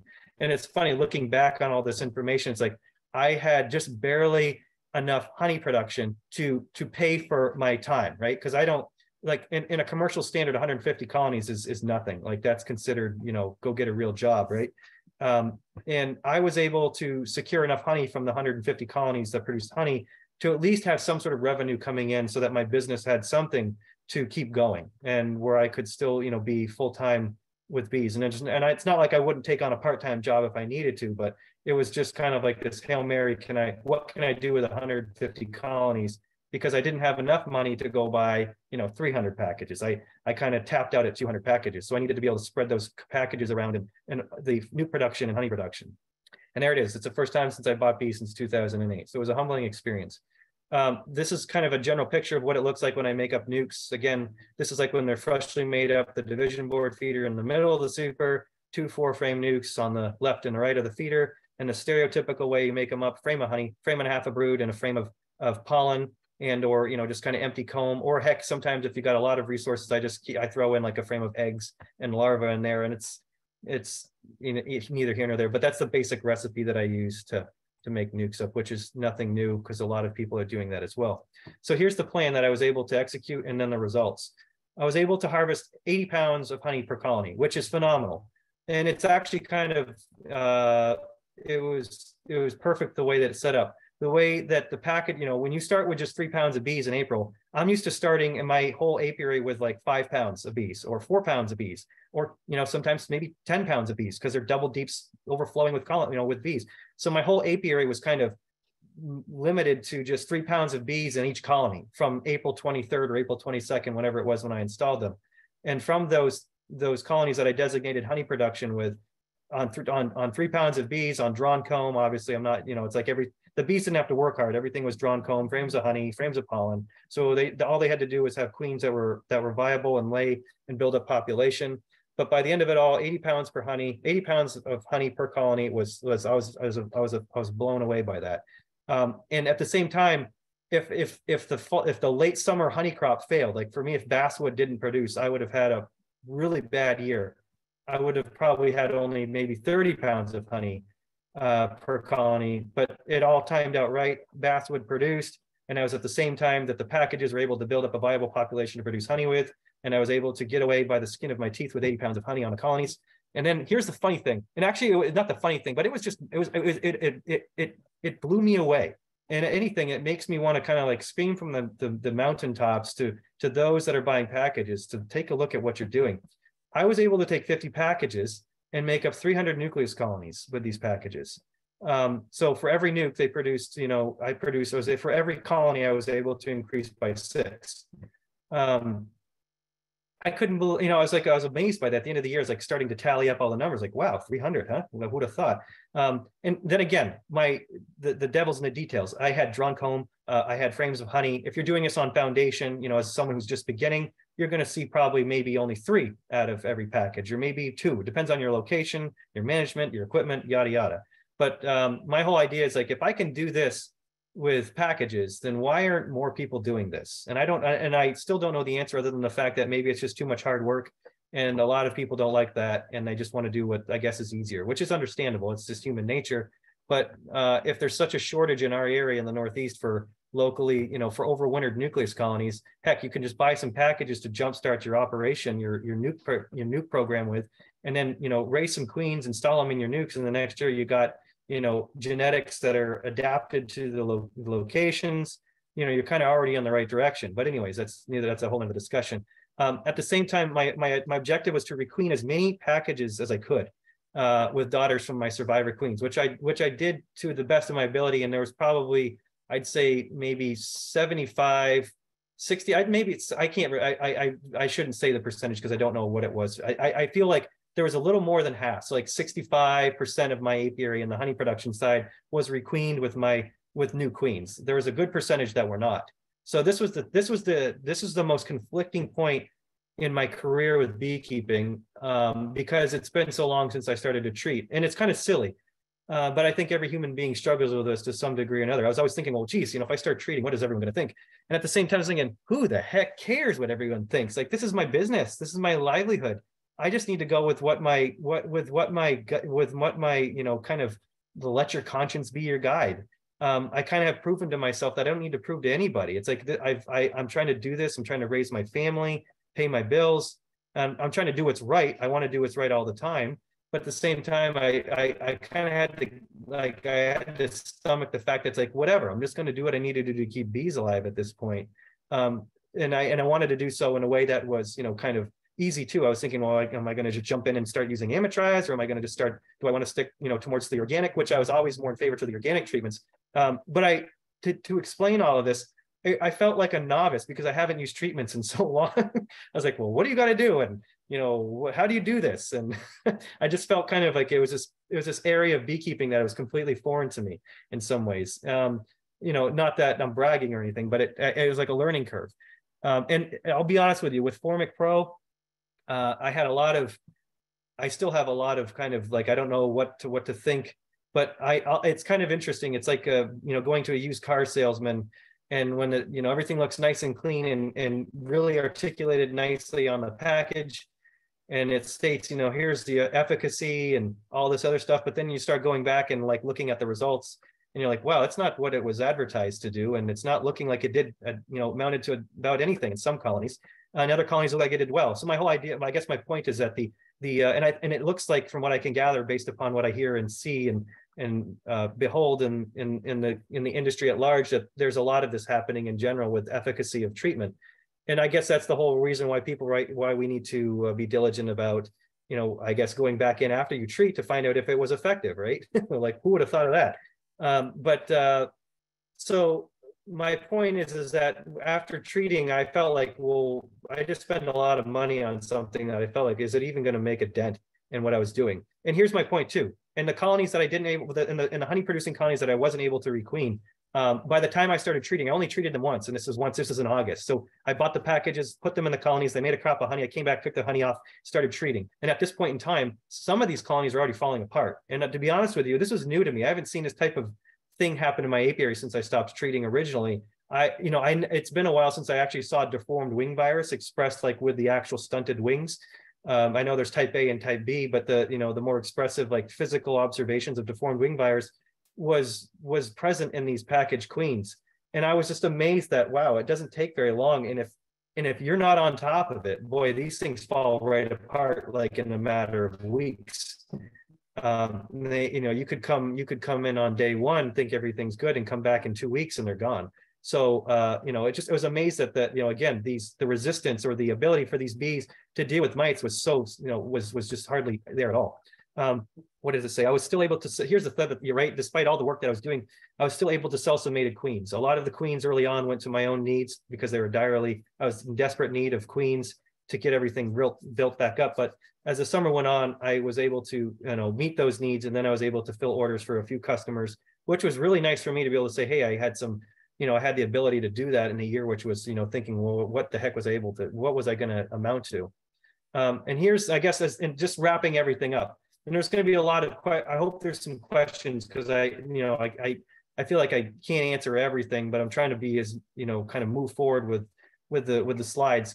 The plan going forward, I just have more questions and answers in all of this. And here's the biggest question, can I continue on this paradigm? And I don't know. All I know is that, like, for example, this year, in my honey producing colonies, we did alcohol washes on darn near as many of colonies as we could. And colonies that were above 3% threshold were treated with Formic Pro. Everything else that was below threshold is left alone for the sake of, trying to find breeding stock. That's what I did this year. All my nucleus colonies, the honey, my mating nukes are all left untreated. But I don't know. I mean, that's the best answer I can give. I built my operation upon the paradigm of no treatments, but at the same time, like I mentioned, something has moved into the ether, if you will. Something has crept in the last 2 seasons, and it's pretty apparent. I think maybe there's some people that can agree with me, but there just seems to be a more virulent, something is going on that's causing colonies to be under more pressure than normal. And if you can't see this, then I don't know what to say, but I've experienced it over the last few seasons, especially with losing a lot of the bees. And even this season, right? Most of the nukes look pretty good for me this year, but there was a lot of honey producing colonies, and which is normal, right? Those are the colonies where the mite populations are really kind of out of, allowed to just kind of be rampant. But I should say too, in some of the nucleus colonies, there was a sign of like normal, colonies that were just going to, dwindle away into nothing. But there's on the whole, there just appears to be more pressure on the bees over the last 2 seasons. And I don't know what to say about it other than the fact that it's apparent. And it seems to be apparent with other apiaries in my location, where there is also higher rates of mortality, regardless of paradigm. You know, they're conventional or they're organic, whatever it is, people are experiencing higher rates of mortality. And I don't know about you, I mean, this on a rabbit trail, like what the heck happened in Canada this last winter? I don't hear any real discussion there. And I'm not that I need to go looking, but I mean, and it could be maybe a once in a generation or once in a lifetime experience, but clearly something is going on. Whether it's correlated or not, it's just interesting to sit back and to kind of see how this all plays out. So here's what I'm doing differently though, right? I learned a lot. This was a pivotal, definitive moment so far in my career, this whole experience. So it's if anything, I felt like after coming out of this, I felt like I didn't know a darn thing about anything anymore. Like I felt like I didn't really know anything about queen breeding. I felt like I didn't know anything about bees. The only thing I really felt like I knew was how to rapidly propagate bees and raise queens to fill those, those nukes that I was making. I feel like the things that I've always been doing over the last, 16, whatever, how many years I've been doing this, it has been something that I've gotten really good at, so I can just really make haste while the resources are available. But other than that, I felt like I knew nothing anymore. And I'm okay with that, because I think anybody who's kind of honest with themselves, whether they're in the academic realm of bees or in the actual, hands-on, working with bees as beekeepers, we really don't know much. And what we do know is only kind of limited to a small sphere of what actually I think is happening at any given moment. So what I started doing differently is I started to look at VSH. I've always been a big proponent of VSH. I've early on brought in stock that was pure VSH stock and kind of got a lot of families established on VSH genetics. I just never had been able to measure it. I've been able to see kind of like observation, like observing what it looks like on the comb, with uncapping, recapping, pulling pupa out. But again, there's many varying degrees of hygienic behavior, right? VSH is a specific trait of hygienic behavior. So you just can't look at, uncapping and recapping and kind of, is it really targeting to varroa mites? Especially is it really targeted towards mites that are reproducing? And is it targeting towards mites that are not reproducing, right? There's so much complexity. And so it's hard to just, kind of say, oh yeah, they're hygienic. It's like, well, how do you know that? You kind of have to dig deeper sometimes. So if anything, I've started to become really specific with trying to use, whatever's available by people that have gone before us. And John Harbaugh, as mentioned earlier by James earlier, that, he's going to be speaking at the winter conference for the guild here coming up. But I've always respected him from afar, and I always felt like VSH was a pretty nice little tool to use when it comes to using genetics for mite mitigation. And I started using his VSH assay. If you guys are familiar with that, on his website, it's a pretty laid out kind of field. It's really easy to do in the field if you have some basic magnification, which is nice because you don't have to kind of get. I guess a lot of people do it inside, but I was able to do it, on the pickup bed or on the ground with some, within the shade or something. But I've been using that to kind of really target my breeding stock for VSH selection. And it's funny because in doing this, it's already there, which is, I was thinking, well, I'm going to have to start from scratch. But I was finding in a lot of my breeders that they already had high VSH traits to begin with. So it's nice that they're there now. It's fun to just be able to, how do I kind of nurture that and grow that along? And here's the big one. This is my biggest ongoing question, and I think for our industry as a whole, anyone who's serious about trying to look at breeding bees for mite resistance, and if they're basically honest with themselves, because I have found in talking with people with a lot of the research that's going on, it seems like a lot of the research is left to like 50 to 100 colonies. So the management is done by a group of people, but here I am trying to do this all myself over 300 colonies as a base for selection. And if I could somehow, and I'm not just saying me, I'd like to see that, and there's other people that are doing it. I think we just need more people doing this, where it's kind of done on a small commercial scale, and it can be shown to the industry that you can have this type of a setup where you can have breeding, honey production, the production of bees, and you can do it and sustain a living, whatever you need, and that, I guess based upon what you need for a living. But I make a fairly comfortable living. I'm not making a lot of money, but I'm able to live comfortably, and I'm able to do this. My point being is that to be able to develop, to come up with a way to breed for mite resistance, and I'm talking about true resistance, where bees are, the way I look at to define resistance is bees that are proactive instead of reactive. I've experienced what it looks like. You know, a lot of colonies that are just quote unquote resistance are more reactive than proactive. There seems to be some sort of a mechanism that's triggered in the colonies with mite population, and all of a sudden they get busy at, you know, doing what they need to do. But so oftentimes it's often a little too late. And then the colonies that are proactive are just the ones that are having those, what appears to be low mite levels throughout the season. And that's obviously what everyone's kind of, you know, looking for, is those colonies that are having low mite levels every season, from one season into the next, or one stage of the season into the next. So without ranting on too long and without much longer, there's a bunch more I was thinking about discussing, but obviously things kind of just come in my brain in and out the other side of it pretty quickly. If you guys have questions, like, please chime in. But in a nutshell, I hope that what I was able to talk about tonight is somewhat coherent and that it actually kind of makes sense to you guys. But in all, before I kind of sign off, I'm amazed that I was able to go from the depths of that I kind of had, the hole that I had to crawl out of, and to be able to sit here today with like, wow, I'm back at it. But at the same time, I don't know, this could happen again.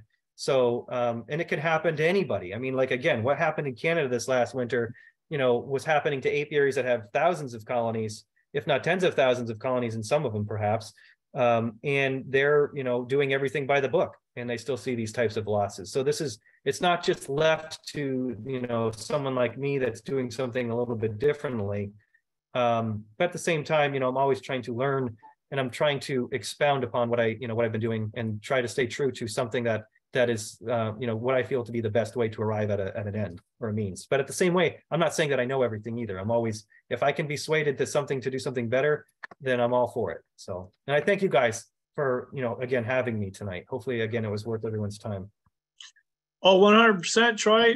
You know, you're very appreciated, and actually, there's quite a bit of refreshing commentary in the chat, and some compliments to your presentation and your humility, but most of all, your attitude toward beekeeping, and that's really reflected in your practice and being able to openly discuss what it is that you've experienced. And like you mentioned earlier, you know, the treatment-free, you know, non-treatment, treatment kind of discussion often gets into the posturing and the virtue, you know, flagging kind of situation, and the shame, and talking about loss. And being transparent is important, because if you're saying that, you know, you're doing something to be more sustainable, and that you're focused on raising better bees, and you want to kind of key in on a solution, or at least trending toward a solution, that transparency is important. And Roel, I think, is that how you say her last name? She put a comment in the chat there. Genuinely appreciated this reflection, Troy, from the frankness of sharing what you did, and how to the use of treatments on bees you brought into your reflections about the future of treatments and disease in this region, talking about the Northeast there. I think adaptive beekeeping requires us to engage with critical thinking and challenge our cults of thinking. So, you know, that's a high compliment, you know, because it takes a lot of unction to really put that out there. I lost 90% of my apiary, and in large part, you know, there was a cause for it that we talk about frequently as beekeepers, and that was Varroa. But you built back up, right? Yeah, well, I mean, it's the reality is this industry, that's how this industry is surviving. Because if we weren't able to rapidly fill in the voids, if we weren't rapidly able to fill empty boxes with bees that are, you know, with whatever we can scratch up for survival every year, then we would be the whole industry would be gone, would be a shell of what it is. And not to get off on a rabbit trail, but I mean, this is something I think about. Again, it's kind of, you know, neither here nor there, but if it's almost like the frog in the pot of water. Every year we are just subjected to kind of more harsh kind of, and it appears to be what appears to be more pressure being put upon bees. And I could be completely wrong, and you know, but it feels like there's just kind of been this gradual buildup, and whether it's, you know, builds up and goes away and comes back, there's this constant ebb and flow. I don't know. It appears, you know, again, I think I've only been doing this for, you know, a little over a decade on a scale that I've been doing it, so it's a small window of time. And if you were, it seems like though what bees were before mites, right? Which we're never going to get back to. I'm not saying we have to get back to that, but if you just looked at what the high water level was, before mites, and even in my apiary, what the high level watermark is, and you try to say like, well, how often can I get between high, and low, and in the middle? You try to figure where the average is. It just seems like there's more fluctuation, and the consistency is kind of all over the place. Yeah, you know what I mean? Yeah. Mike Palmer mentioned that, he's seeing the same thing when it comes to the changes in the mites, the virus, the way that they're presenting themselves and affecting the bees. And mentioned again that it wasn't really known, what was happening, and seeing some of the similar issues, even with the VSH bees in the isolated yards, that some of the same practices just weren't working as well.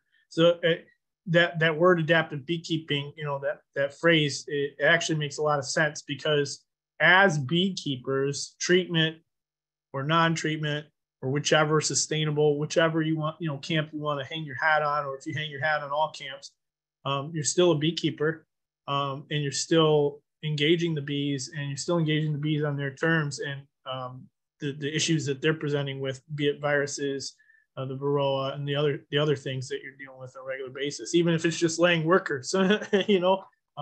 You still have to engage the bees to some capacity in management. There were a lot of good questions. One that I wanted you to answer was, let me pull up the document here real quick, regarding Steve Tabor in his book, Breeding Super Bees. Don't know if you've read it, but he had mentioned to disregard the pollen you see in the comb and feed a substitute to boost the population of the hive. How often do you see the bees reuse bee bread in the storage of the bottom deep in your colonies? I see it. That's a great question. And I often thought the same thing, right? I'm always thinking like, there's so many things that stimulate bees, right? Just because it's there doesn't mean it's a stimulative thing. Like, they have food, but they sometimes need the stimulation to kind of do something to, what I think most people can kind of maybe connect with what I'm trying to get at. I have seen the consumption of bee bread obviously used in the spring in my apiaries. Like, if I have frames of just bee bread, packed away, that I either have, in my shop, or if I have dead outs, with bottom deeps full of bee bread, and I put that deep, right on top of a single story, overwintered nuke, it's like, watch out, and I definitely see, them, and I can't prove it, but it is almost like you're just feeding them like a superfood, right? It's like, forget the pollen patties. They just burn through those combs of bee bread, and they carve out a space to lay brood in. The next thing you know, in a matter of weeks, you better have supers on them, because they're out of control. If that answers the question, I do think I will agree, or not agree. I will say that I do see that bee bread is ignored. Hence the reason why it's building up in the combs, right? If they really needed it, then it wouldn't be looking at me every time I'm in the bottom deep. But there is kind of this they definitely don't consume bee bread in a way that is for like for protein consumption that I see in the later part of the season. If that answers the question, I think I'm kind of right there with I can't remember the name of the question, the gentleman who wrote the question, but I agree with it wholeheartedly.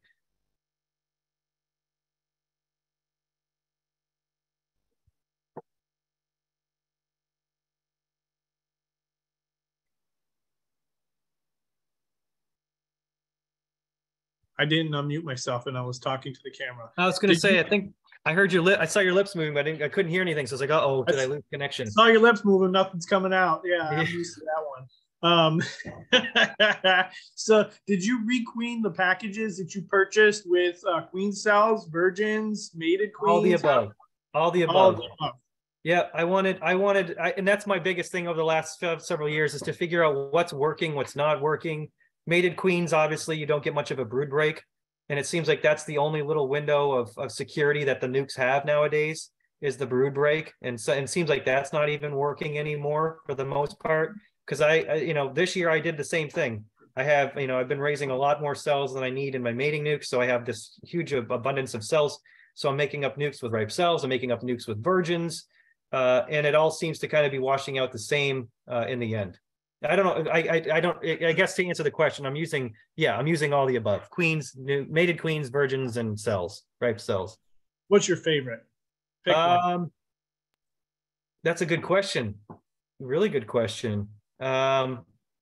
There's something to be said about just dropping a queen cell in something and coming back in a few weeks and then just seeing eggs, where you don't have to mark I mark all the queens obviously because I want to keep track of who's doing, it's without for me in the integrity of a breeding program, you have to identify the queens. So I mark all the queens coming out of the mating yard, and everything in the nukes gets marked. So I guess I like the work around using cells, but I do like the idea, again, when it comes to a breeding program, and you have certain matings you want to try to saturate. If you can get the queens coming from a mating yard with targeted drones, that's the objective. Yeah, there's something to be said about dropping in a cell. I'm not a fan of having to come back and mark it. But you got to do what you got to do. So the other question that I wanted to ask you was, so as far as selection is concerned, prior to your crash, your loss, the high mortality, were you engaging or identifying any particular selection criteria before the crash, and what was it? Good question. No, in a sense. So this is where to expound on that a little bit, with the paradigm that we have, right? So you have the queens kind of go through this process of they're raised, they start in the mating nukes, they move to the nucleus colonies for one winter, they come out of the winter and they move into honey production. And then in a full season of honey production, they go into the winter again. And then that following season, which is the second season, full season of that queen's life, that is where you find that's where I've been finding my breeders. And I'm not the only one who's been doing that. Like I think anybody who's raising queens in the Northeast right now have kind of adopted this, 2-season vetting process for breeder queens. And by doing that, you really don't have to do a lot of, selection, like when it comes to, asking, well, is this a honey did the colony produce honey? Well, you can tell over 2 seasons worth of, notes and just basic observation whether or not they produced honey. And here's the thing, and I don't know, and I can't put much, I used to put a lot of weight on this, but I don't know if I can put weight on it anymore. I used to think that, well, 2 seasons worth of survivability is kind of equating to high mite tolerance, or might, something's going on for the ability for the bees to do something with mites. And I don't think that that's entirely true anymore, because clearly if it was, I would be seeing some sort of a steady increase, right? I wouldn't be seeing this constant stagnation. I don't know how to call it, but I wouldn't just be, I would be seeing more resistance than just a small percentage of my apiary. And I'd be seeing more resistance in my colonies than just in a small percentage. So I guess to answer the question, the selection is done by just letting nature select, right? If this makes sense. Instead of just finding a queen and saying, I'm going to go through and do a hygienic, a test with liquid nitrogen, and then I'm going to, sit back for the season and do, an assessment on how much honey they're producing. At the same time, they've got to be gentle and they got to be this color. And then, they have to build up this quickly. If you can just let nature kind of let the bees be bees and manage them for production based upon what your apiaries is set up around, whether it's queens, bees, or honey, or all the above, if you can let those queens prove themselves over several seasons, you have all the notes and all the selection, criteria looking at you. I hope that answers the question. Yeah. To answer, I guess, to explain for one moment, like the only thing that I'm doing differently, obviously, that I'm really kind of committed to for a few years to see if it pays out, is the VSH assays in the spring. Or whatever else that comes. See, if there's something else that comes online, I know there was some like foul brood odor or something that was out there. I know several other beekeepers have kind of mentioned it in the past that I've been in discussions with. If that shows to be a promise, then I'm all about kind of like going in that direction too. But for the moment, VSH seems to be a solid trait that in all the colonies that I've seen to be really solid, with, again, being proactive to mites, it's all high VSH trait that is also being expressed simultaneously with who knows what else. So VSH assays are really the only other thing that I'm doing that requires me to like really dig into the combs and pull out pupa and do the actual kind of scientific, quote unquote, gathering data, in the traditional scientific sense. Yeah, it's interesting because I was talking about the VSH with Dr. Harbaugh, and in the discussion, obviously he's in the extreme southern climate of Southeast Michigan, down in Baton Rouge. But we were discussing, DWV and viral transmission and what that looks like in a colony. And I don't think he really knew how this was being heard on my end, but he had asked me, says, well, I haven't seen DWV in quite a while. It's been a really long time since I've seen a bee with deformed wings in one of the colonies. And I kind of chuckled and I said, well, you're raising queens that express VSH, and you're removing a bulk of the mites. You're going to have a lower viral expression. And it was enlightening, because it just goes to show you the importance of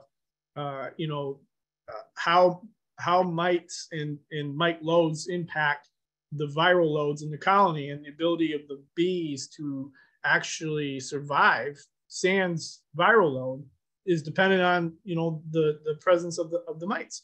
And he's not dealing with that because he's raising VSH.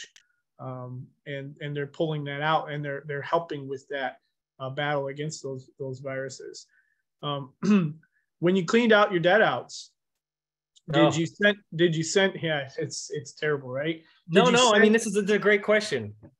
Did you send any of those out for analysis or testing?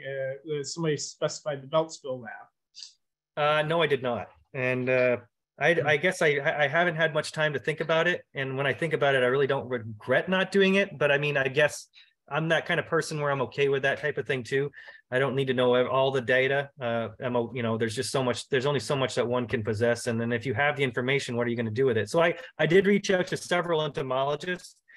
I did reach out to David Tarpey, who's, I guess, he's not the leading expert in bee virology or in bee viruses in general, but I reached out to him. There's another guy, I can't remember. He's out in Colorado. I can't remember. Anyways, I reached out to a few entomologists that I could kind of say, hey, what the heck is going on? And if this is virus issues, like, what does that mean? Like, tell me what to, what do I do with viruses? And rightfully so.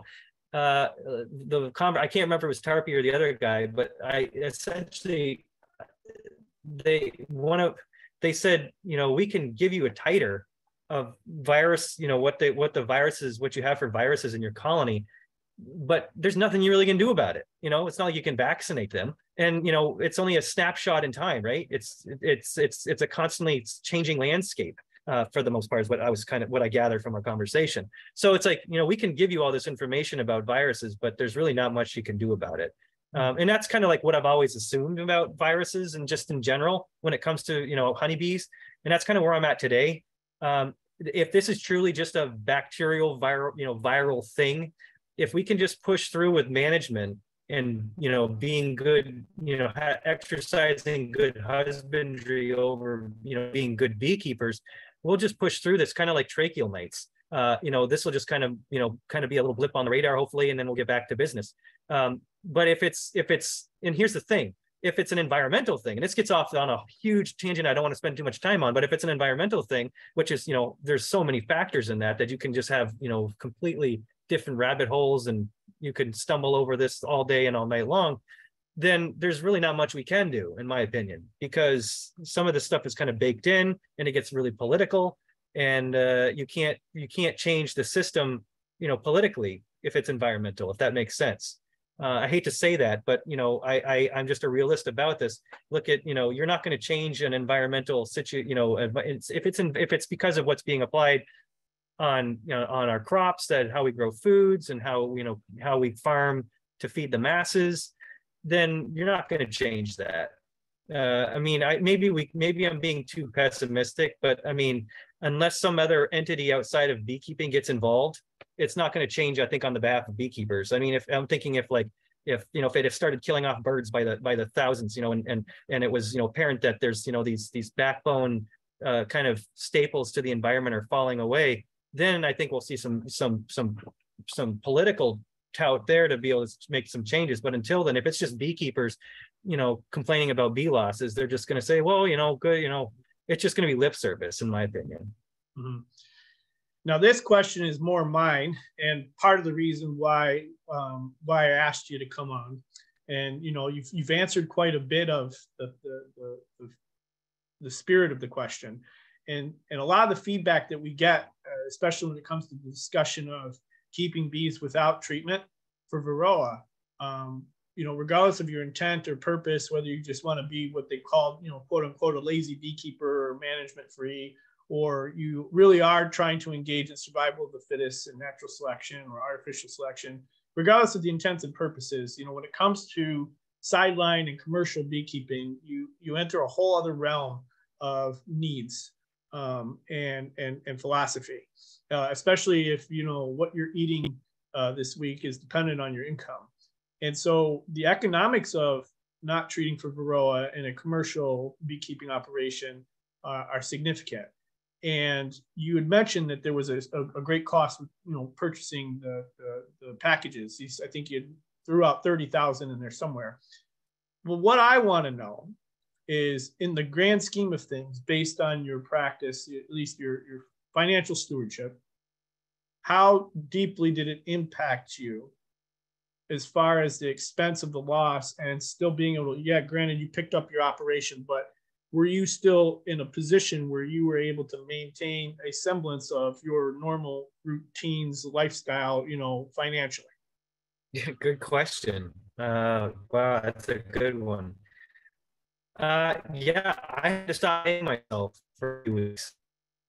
So there was, and again, like, I think this is maybe the culture of America is to constantly live beyond our means and think that, the money's just going to keep rolling in and everything's going to go fine. And everything, I hope, does go fine, right? We hope for the best and prepare for the worst, at least some of us. But I don't know. I've always been kind of more conservative when it comes to finances. I don't like debt. So my business is set up around as much, as small amount of debt as possible. And to use the revenue coming in to figure out how big of an operation I can manage.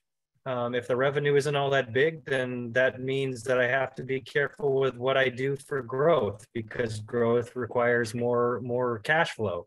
And so it's kind of like you have to have, it's like this, it's a basic economics of business 101 that I don't really want to expound on. But James, what was the premise of your question? Oh yeah, so essentially I did have to, my business was, still bringing in revenue, but since I depleted all the liquidity by buying bees, I needed the current revenue coming in to replace and have liquidity so that I could buy jars, so that I could buy, frames, I could buy sugar, I could buy whatever it is, I could put gas in my truck. And I don't think a lot of people in this country really understand from a small business perspective, some people walk into my operation and I see this, this nice little building, and they look at all this fancy equipment that I have, and I think, well, I got to be doing pretty good, and rightfully so. Yeah, I'm not by world standards, I am one of the richest men in the world, because I don't, I'm not going to bed hungry every night, and I have clothing and I have water that's clean. My basic needs are met and then some. So I am very much a wealthy person. But the idea that that they see all this stuff, but they don't understand what it takes to get there. And I don't think they understand. Like, for me, like, if I was to, and this, I got off on a conversation with Corey Stevens about this, and I think that the context was missing a little bit. But someone asked me, the whole idea of like making a bunch of money, and it's really relative. If that's what you want, then yeah, work hard to make a lot of money. But I'm really kind of at this for more of a lifestyle, and like, that I have found in my small venture thus far with making money that never really makes me happy.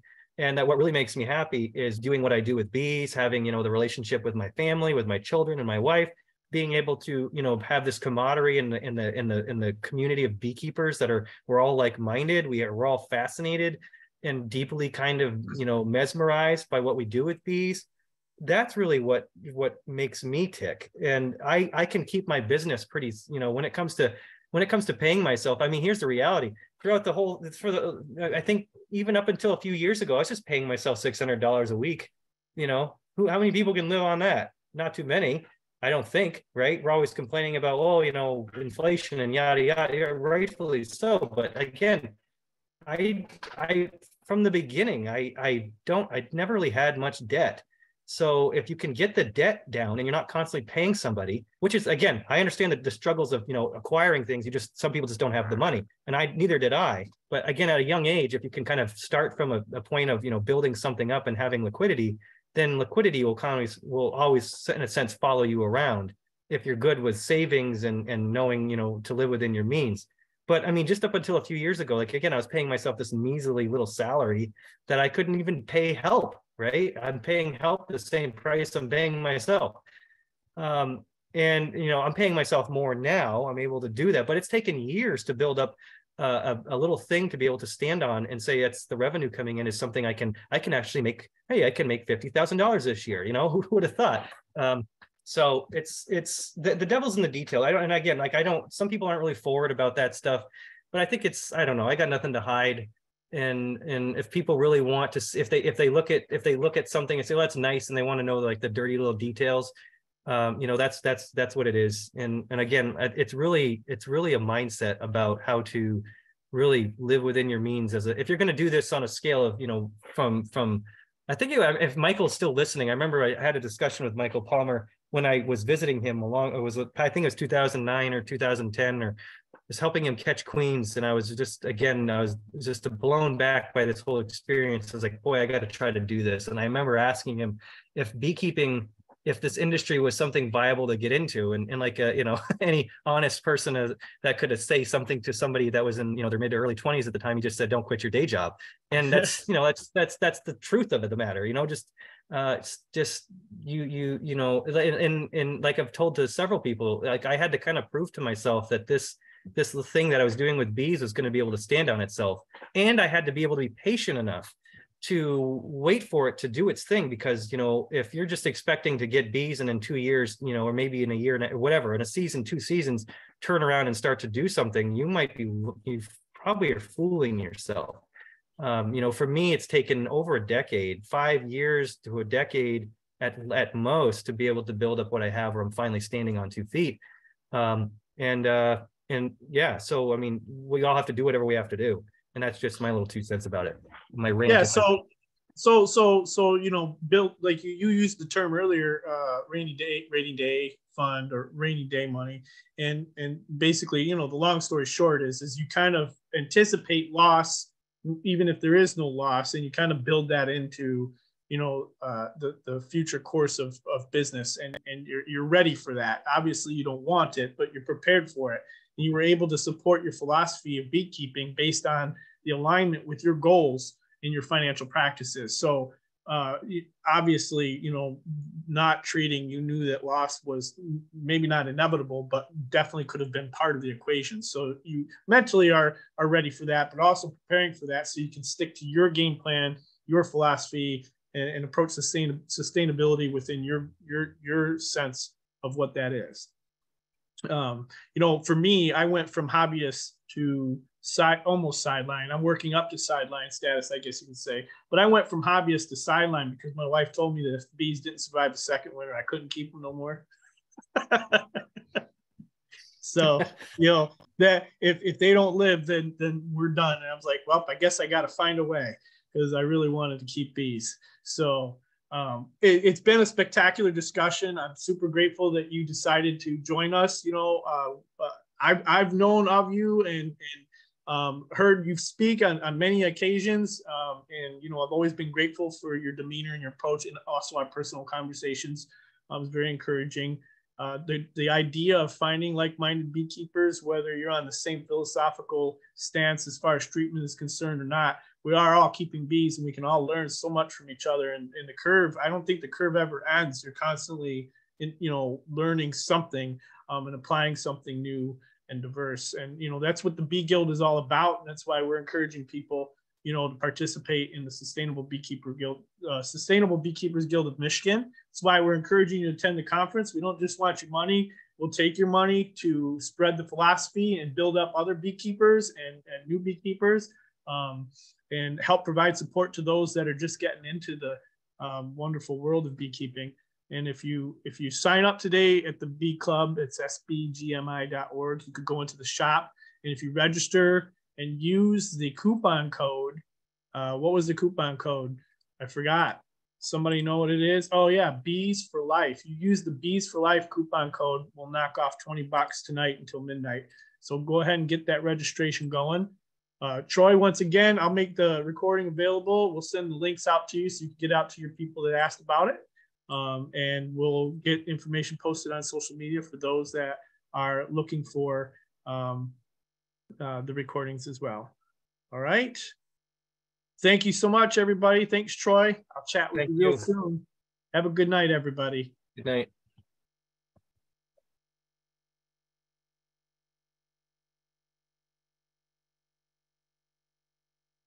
That was there were some really good questions. Yeah, you